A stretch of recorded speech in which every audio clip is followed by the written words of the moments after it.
Well, it's 12:30 and welcome everyone. And thank you for tuning in to Travel Talk Live. My name is Marian Runstedler, and the Master Gardeners of Ottawa-Carleton are excited to present another edition of Travel Talk Live called Avoiding Prima Donnas and Thugs with Master Gardener Marianne Van Berlo. Claire is here with us, who will be taking questions at the end of Marianne's talk as well. Claire, did you want to say a few words about the questions at the end? Just feel free to put all your questions in the chat and I'll be monitoring it. Perfect. Marianne Van Berlo. When Marianne moved to her current home 10 years ago, her vacant lot was a blank slate. She vowed not to grow any aggressive spreaders. Well, unfortunately, this didn't go according to plan. And creeping bellflower hitchhiked with a friend's plant gift. Goutweed was already on the property despite being a vacant lot. Camelina seeds had been dormant in potting soil, and of course, plants that behaved in a previously poor sandy soil now took off in the new garden's rich topsoil. Today, Marianne will share some of her experiences and strategies. Over to you, Marianne. Thank you, Marianne. Okay, well, I think this meme from Meanwhile in Canada kind of sums it up. We've all seen that some flowers, you give them all the tender loving care and they struggle along, and then we've got things like weeds, like dandelion, that just grow right in the patio stone. So that's kind of what we're looking at today. So, of course, it's very subjective what you might think is a thug or a prima donna. It really depends on your tolerance level. Are you willing to put up with some plants with holes or powdery mildew? Or are you willing to chop an aggressive plant back every year to try and keep it under control? Now, we all have favorites, maybe a peony from your grandmother's garden that you don't care if it flops over or gets powdery mildew. You want to keep that plant, and that's within your tolerance level. Also, the time and energy you have to spend. Do you have an hour of time to spend, or are you willing to spend the whole day out in the garden? So that's going to determine whether you consider a plant a thug or a prima donna. The size of your garden. If you've got a really large garden, you may not have time to give extra care to certain plants. And your gardening style. Do you want everything in its place, or are you just happy as long as it grows? You don't care where it is or what it's growing into. You can have wild areas in your garden versus manicured beds. And again, your gardening style will differ in those two areas. You might want everything neat and tidy in your manicured beds, whereas the wild areas, if it grows and spreads into other things, that's fine. And of course, we've all seen that plants can perform differently in different conditions. And when I talk about tolerance levels, I mean, even a plant that we all say is carefree, like a daylily in this photo here, you can see that there's still dead flower scapes to prune out, and sometimes the foliage goes a bit ratty. So you can pull all this out and prune it back, and then have a much tidier plant. So even a daylily that's relatively carefree is not totally maintenance-free. So what's a prima donna? Well, my definition of a prima donna is a plant that is going to be demanding for water, pruning, staking, fertilizer, soil pH. So it can be on its own schedule too. We always talk about plants sleep, creep, and leap. Well, some of these prima donnas may sleep, sleep, sleep, sleep, creep, creep, creep, and eventually leap. So it's all whether or not you're willing to wait that long for your plant to put on its show the way it's supposed to. And some plants only have a short bloom time. For instance, I was thinking of the belladonna lily, not belladonna, bellum candle lily. It is a beautiful flower, but it blooms maybe a day And then all you see is that withered up, twisty little finished bloom. So is that enough for you to want to enjoy that pretty bloom? Other plants are very disease prone. We've all seen phlox with powdery mildew. Roses get black spot. So are those things that you're willing to put up with and try and combat? Some plants are pest magnets. The giant dinner plate hibiscus, for instance. The Japanese beetle love those. So you've got to decide what you're willing to put up. Winter protection is another prima donna deciding factor. Do you have to give it extra protection just to get it to survive in your garden? Now, for thugs, well, there's the obvious ones, the true alien invasives that we all know and we've all battled. And I'm not even going to read them out to you. You're all familiar with them. But, you know, that's not really what I'm talking about today, because we all know to avoid these guys. What I'm talking about is my definition for a thug is just something that spreads aggressively, which can be by seed or rhizome, and it muscles out your other plants. And it's a hog for nutrients and water. I'm thinking something like willow, even an Arctic willow shrub, is going to take the water away from the plants around it. And as far as muscling out plants, evening primrose is a good garden plant, but it spreads aggressively. So if you've got something delicate beside it, it is going to take up its space and take its sun and nutrients, and then you're going to lose your valuable plant to this aggressive plant. I want to share a mistake I made in this current garden. I had a vision of astilbes, a mass planting of these beautiful astilbes. This is not my garden. This is from the internet, but this is what I wanted. Unfortunately, this is what I ended up with. Picture about 25 crispy looking astilbes. Well, obviously, I misread the site. I thought there was enough shade there. I thought the soil was moist enough and good clay. We all say clay is difficult to garden with, but it is nutrient rich and it holds water, something that the astilbe should have liked. And I kept trying to fix it. 10 years, I kept saying, oh, they're going to take off. Oh, I'll just water them this year. I'll see what happens next year. And then I'd end up with these crispy astilbes again. And it didn't help that we seem to be getting major droughts every year. So basically, you've got to know when to fold them. And I gave up on these astilbe. So I dug most of them out. This is what the bed looks like now, and it's a weird angle because it's taken from the deck above. There were some good things in this bed, and they got rearranged a bit. Hellebores were very drought tolerant. Some of the bigger ones got moved to the back. I had this carex sedge in the bed already, but it was too tall for the spot it was, so it got moved back.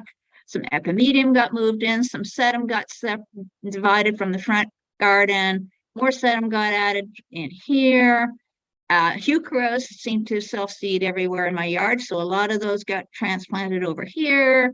A good hardy geranium here. So now I've got all kinds of drought-tolerant plants. Oh, there's some coreopsis in here too. So this is just after it's been planted, and this was planted in September. So I'm hoping for bigger and better things from this garden. So like I said, you've just got to know when to give up and say, this is not working. I'm going to start something else or try something else. Now, those astilbes, some of them got transplanted to what I think are better areas for them. Some got rehomed, and some got thrown on the compost piles because, I feel really bad giving someone a plant that is crispy and looks like it's half dead.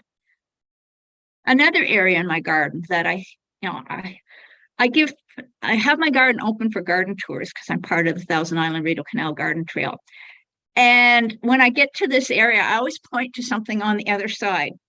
And this isn't a total failure. This is actually my primula bed. I love primulas, and in the spring it puts on a beautiful show. But by mid-July, in a drought, and we always seem to have droughts now, it looks like this. All the primula go dormant, and then come the fall rains and they start to peak out again. You can just see some of them coming through. So I moved all the primula, and I decided to put in some plants that would look good all season. So this is it right after planting. So no, they're a little droopy right now, but you can see there's definitely going to be more color in this corner, and I won't have to tell people. And over here, I have this beautiful display of to take their eyes off of this eyesore. And hopefully now I can tell them to look at both sides of the walkway when we go through this area.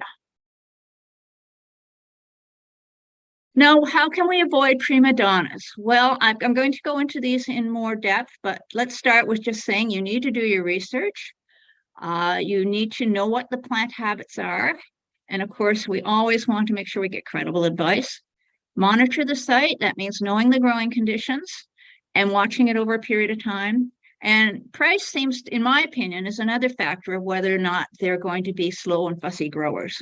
Because obviously, if the hybridizer can produce it quickly and have lots of it, then, you know, demand is less. They're going to sell it for a lower. Demand is whatever. Supply and demand. If there's fewer of something, you can charge more. So when I say research and a credible source, of course, our Master Gardener Facebook group is good. But even there, we've got 13,000 members. They're not all experts. You will get a variety of answers. And there are some really experienced gardeners there. So, you know, you've got to kind of pick and choose. And if you get 20 answers and 3 are totally different, then maybe go with the 17 that are very similar. Chances are you're going to get the right advice then, or go with one of the group experts. And if you can, Ministry of Agriculture and Food, that's our Ontario government, has excellent information on their website. Here's some, you know, their page on fruit trees in the home garden. They have a whole series of very detailed information, weed ID, and the other source. Now, I didn't show a picture of it just because there are so many different ones, but the universities in the US have what they call extension offices. And that's how they hand out their gardening advice. And they are excellent. They are scholarly, researched information. And you still, though, have to be careful because it is American information. And the botanical gardens also have excellent information. But again, know where the information is coming from. Don't just assume when it says Zone 5 that it means Canada Zone 5. And when I mentioned monitoring the site, well, you've got to do it over a season. The sun changes at different times of year. So if you can, even take a photo diary of the site so you can see where the shadows are cast. Put a rain gauge out in that site. See how much rain it gets. Is it in a rain shadow from that big tree or from that building beside it? Monitor the conditions before you start planting. And you've got to know what your full sun, partial shade, full shade, how many hours is that? And it's direct sunlight, 6 hours of direct sunlight, 4 to 6 hours of direct sunlight for partial shade, and just 2 to 4 hours for full shade. And of course, there is indirect light also, but to measure it, look at the full direct sunlight. And I mentioned price tag. Well, this is a plant in my garden. This is it down here, and this is a picture taken in September, I guess. And you can see that it's looking a little faded from what the picture shows up here. It is not a cheap plant. I don't know if you can see the price right here, $52 for a little plant. And it's very fussy. It doesn't just take off in your shade garden. I've tried to share it with a number of friends unsuccessfully. It's doing well in the pot when I hand it over to them. And then, you know, it grows in their garden for a year. And then I'm told it didn't make it over the winter. So it's really fussy about it where it grows. And this is what I mean about price being directly related to how much of a prima donna it can be. And avoiding thugs. Again, I'm going to say, do your research and get credible advice. Native does not mean no care, and native doesn't mean well behaved. And I'm just going to go into that a bit more in a minute. This one, I think everyone understands. Think twice about bargains. If you're going to a horticultural society or church plant sale, and there's got tons of pots of something and they're selling it for $1 a pot, chances are that gardener was just happy to get it out of their garden because it was spreading like crazy. So, do your research and make sure you know what you're getting. And a bargain usually is a red flag. And beware of people who say, but it behaves in my garden. Well, maybe they're willing to pull out a lot of it, or maybe their garden has poor soil. Again, do your research. And beware of friends bearing gifts. Again, quite often they are giving you a plant that they have way too much of, or they've got invasive plants growing next to it and they've inadvertently given you something that you don't want. So that leads to my final thought here is to clean that plant thoroughly. And I literally now take every bit of soil off of a gifted plant. Well, I take it off every nursery plant too, just I find it grows better. But, for this purpose, it's to get rid of any invasives. So you're going to remove all the soil, shake it off as much as you can, get a big pail of water, swish it around in the pail so that all that soil comes off. And then give a tug at some of the little roots that are sticking out there. If anything doesn't look like it belongs and it's loose, then you definitely want to take that out because that could be a goutweed rhizome. So definitely check it carefully. And again, when I say do your research, ask a master gardener and listen to them when they say, no, you don't want to plant lily of the valley. If 10 expert gardeners are telling you, no, don't do that. We learn from our mistake. They'll agree with you. It's pretty and it's very scented, but it is a problem in the garden. Invasive Plant Council has a great website to tell you about invasive plants. So again, just do your research and make sure it's credible, because there are still sites that say, oh, this is a great ground cover, plant it. But it's just Joe Blow, backyard gardener, or Joe the landscaper who hasn't updated his website in 50 years. Sorry, websites weren't around 50 years ago, but you know what I mean.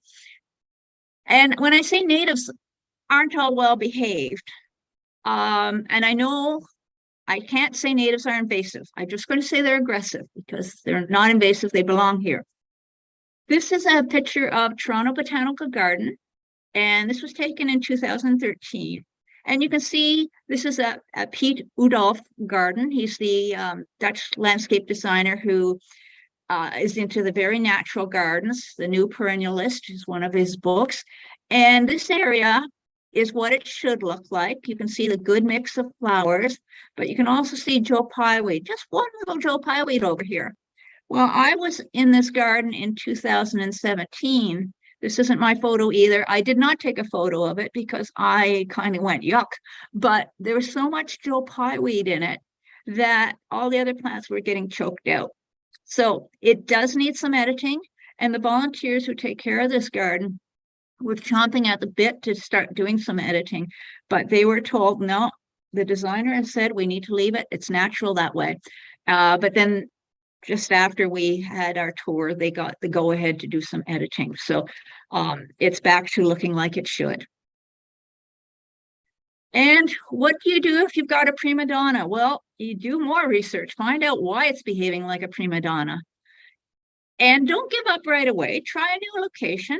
If you think you can improve on its conditions, try a new location. I done this with some plants, and all of a sudden I found the right combination and they've taken off. So don't give up right away, especially if you spent good money on it. Check the root system.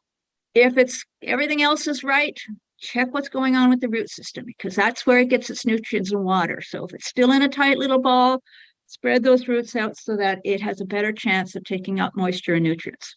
And that's, again, doing the root washing so that you can get all that nursery soil off and spread those roots out properly in the native soil. If you need to amend the site, that's not really the best way to go. Try and work with your natural conditions, but there's certain plants we're willing to do it. I grow agapanthus, and the only way I could get them to overwinter was to add some sand to the planting area to give it better drainage. Now I've had them 3 or 4 years. And sometimes you just got to give up and say, it's not going to live here. It's hard. You've spent money on that plant. You had visions of what it should be, but there are a lot of plants out there. Give up and try something else. And for thugs, if you've got thugs in your garden, well, you can review them, and the options are to remove. And of course, if you're dealing with goutweed or lily of the valley, that is a very long, arduous process. There are different ways to do it. We're not going to get into that now. You can try and contain it. Mint is a perfect example. People want to grow mint. They like the flavor, but it is very aggressive. So grow it in a pot. Sink the pot in the ground so it's got barriers of where it's allowed to grow. Do not share any of these garden slugs. If you think it's a problem, do not give it to your friends. Do not share the problem. And do not throw any plants that you pull out of these thugs, especially any introduced plant should never be thrown out in the wild. And of course, if it's an invasive plant, don't put it on your compost pile, because those rhizomes can still live and can still spread to other areas of your garden when you use the finished compost. And I'm ready for your questions. At least I hope I am. Thanks so much, Marianne. So many great tips and advice, especially the still bee. I have to give up. That's going to be a hard one. Great talk. Claire, are there any questions for Marianne? There are a few. Just before I get to the questions, Marianne, when you talk about not putting, especially invasives, in the compost, do you know if the city of Ottawa, for example, compost program, does it get hot enough to destroy the invasive plants? Can people put it in the yard waste collection? I believe the city's leaf and yard waste program, they do get the temperatures high enough to kill pathogens and weed seeds, and of course the rhizomes. I think it all depends where your green bin is going. If it's going to somewhere like Orga World, I know you're definitely fine there because they do it at very high temperatures. I don't know if they still do leaf and yard waste out at Trail Road, but again, you used to see the big windrows of compost. It's just steaming. So they definitely reach a high temperature there. Okay, so that's good to know. So people can do that instead. It doesn't Yes. have to go in the garbage. No, definitely not. Okay, good. So, so we have a question here. Someone is asking, in the fall, is it normal for the bearded iris to have yellow leaf or green leaf with yellow dots? Or is it the yellowing leaves an indication of iris borer? So it's a disease question, I guess. It can be both, to be honest. The thing to do is to dig up that rhizome and check.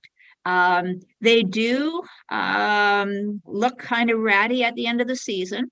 That's why it is recommended that you do a bit of a cleanup in late August, where you just cut back all your irises and just let new fresh growth come out. It also is said to stave off the iris borer because they're looking for those leaves, and if they're not there, they don't see that there's an iris. So no, I can't tell you for sure one way or the other, but the only thing to do is to, dig them out and check for the iris borer. Sorry about the noise. Life at home. Someone is asking for a suggestion for a 4 to 6 feet shrub or grasses to put along a cedar edge. And I'm going to mute myself so you can answer without the noise. Oh my goodness, a cedar hedge. I guess we need to know if it's on the sunny side of the cedar hedge or the shady side of the cedar hedge, and how close to the cedar hedge, because cedars are very thirsty plants. So anything you plant next to them is going to be struggling for moisture. There are some good miscanthus grasses if it's in the sun, and they can get quite tall. If you only want maybe 4 feet, then maybe a feather reed grass, Calamagrostis, Carl Forster's a good one. Shrub wise, again, I'm not sure if we're dealing sun or shade. and what you're going for. Are you going for flowers? There's so many different options. Sorry, Spireas, it's sun. sun. Yes. Okay. So spirea might work, like a bridal spirea. They get fairly tall. Lilac might work because, again, they're tough enough to deal with the cedar as long as it's not right up against it. And you wouldn't want it right up against it either, because then you're going to have a poor sickly cedar hedge, because cedar needs sun too. So if you shade it too badly, then it's going to get quite thin. So I don't know if that helps. If you're on our Master Gardener Facebook group, maybe ask a question there and we can do some more research and get more ideas of the site. Or go to our Master Gardener email help desk and ask it there. Thank you. So we also have a question about Japanese anemone or anemone. They're beautiful flowers that bloom from August through October. As we know, they're gorgeous, but they can be aggressive spreaders. So the person is saying that currently moving some to a new spot where it can stand alone and be contained. Do you have any further recommendations? No, you're doing what I would recommend. Well, I don't grow them for that very reason. I'm a type A personality who wants things in their place, and they don't stay in their place. So sometimes you need a physical barrier to keep, things in, and that means either growing them in a large tree pot that's sunk in the ground, or I have an area where I've got an invasive plant trying to get into a flower bed. So I have put a physical, like dug a trench and put a plastic barrier in that trench upright, and it goes down about 16 inches and about 2 inches sticks out above ground so that the stolons can't cross over and just reroot on the other side. That's a lot of work, but so is trying to hack back the invasives every year. So, if you absolutely want Japanese anemones, that they are aggressive spreaders. So if you've got a spot where they can do that all on their own, then go for it. That's what I would do. So could you tell us, Marianne, when shopping for plants at the nursery, are there words that people could look for, little hints on the tags that could be red flags for people? Well, yes, that's spreading. They do not, unfortunately, say invasive, although some of them are getting more responsible and saying may be invasive. Read that as will be invasive. Look at the spread. If it says, and that's only a guideline. It really depends on your soil. But if it says it's going to be 3 feet wide, and those are usually size at 3 years or 4 or 5 years at the most. So if you've got it in your garden for 10 years, it's going to be a lot more than 3 feet wide. So, those are the key ones I would say. Just do your research and watch for the things on the tag that might give you hints like that, like the spread width of the plant, and keywords like rapid grower, vigorous, things like that. Sorry to interrupt. We have about 2 minutes left. Are there any more short question? Maybe one more? So maybe I'll just ask on behalf of everyone. I know with the price of everything going up, I know plant exchanges are very popular. So are there questions maybe that people can ask their kind friends who are willing to give them plants, just to avoid getting an over-aggressive plant? Well, again, it depends on your group. If it's just your, friend, do an evaluation of how good a gardener they are. Do it quietly. Don't do it to their face. And ask them too. How big is this plant in your garden? Are you sharing pieces of it, multiple pieces of it every year to keep it in down to size, or is it, this is you can barely spare to give me this little piece of it because it's so precious and so slow growing? I think those are valid questions. And again, do your research. There's experienced gardeners who will tell you the truth. There are good websites that, have scientific, accurate information. Just, make sure you know the source of the information. Thank you. Someone is also asking if we have time for a 30-second question. Is Rose of Sharon or hibiscus invasive? Well, it wouldn't be invasive, but maybe aggressive. Well, it's an aggressive seeder, like self-seeding. So if you willing to deadhead it or willing to pull out little seedlings, then there are sterile varieties too. I have a variegated form with double flowers, and that's a sterile variety. So if you can find one like that, it's going to cut back on your workload, definitely. But and it all depends on. And I shouldn't say it's a really aggressive self-seeder. I mean, I think I had maybe 10, 15 seedlings from a big mature shrub. So it's not, it's not trying to dominate the world. It does self-seed, but it's not going to be a big issue. Okay. Thank you. I think those are all the questions we have for today. Perfect. Wonderful. Thank you so much, everyone. It was a wonderful talk.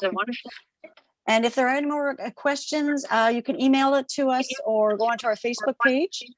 And please join us next Wednesday, 12:30 for another exciting Trial Talk Live, Understanding Decay in Trees with Caroline Curler. Thanks so much for joining us today. Take care. Bye-bye.